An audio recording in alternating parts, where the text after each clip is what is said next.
there has to be more to life than this. This was like a posing question that both Ash and I found ourselves asking. Not only is there more to life than this, but there has to be more to us as a human being.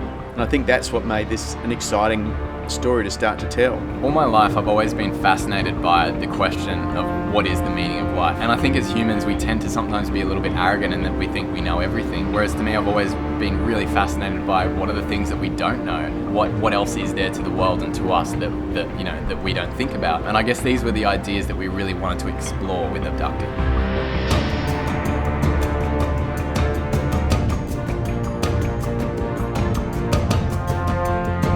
It was at that point, fairly early on for us still, where we decided to take the story in the new direction about a parallel universe. So then we went, well, hang on a second, he has been abducted. He's been abducted from his universe into this universe. The word abducted just simply means to be taken by force against your will. And that's where we kept the title. And was like, well, yeah, he still has been abducted. But he's been taken against his will into a world that isn't his. It became really important for us that this made sense. How did he come across?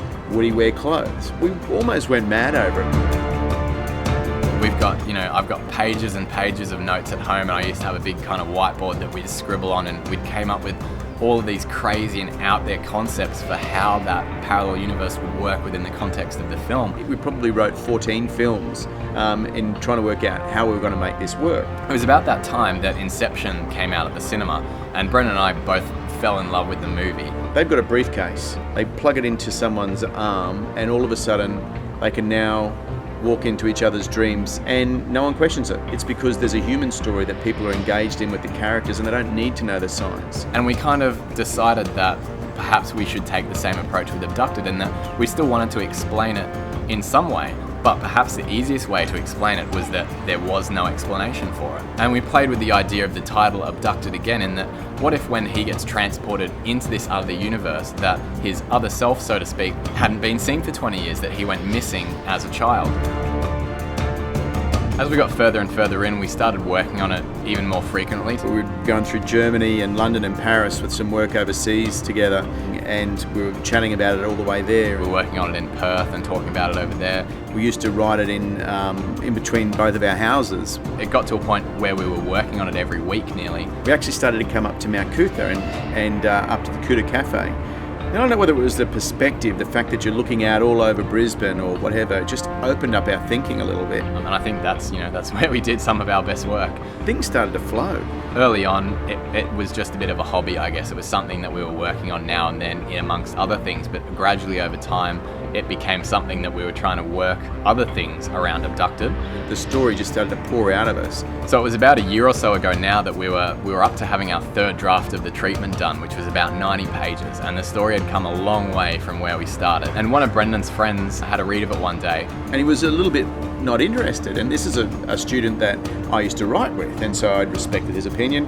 And he said to me, Brendan, if I've got to be blunt with you, he said, I'm really not interested in this story. You're so caught up in the science fiction of it that you've forgotten the human story. And he goes, there's no stakes. And he looked at me and he said, you taught me that. It was very sobering. I remember Brendan gave me a call, and Ash, you got to remember, has been sitting with this concept now for nearly 5 years. He's like, we're ready to write the script. And I've gone and rung him and said, it's wrong.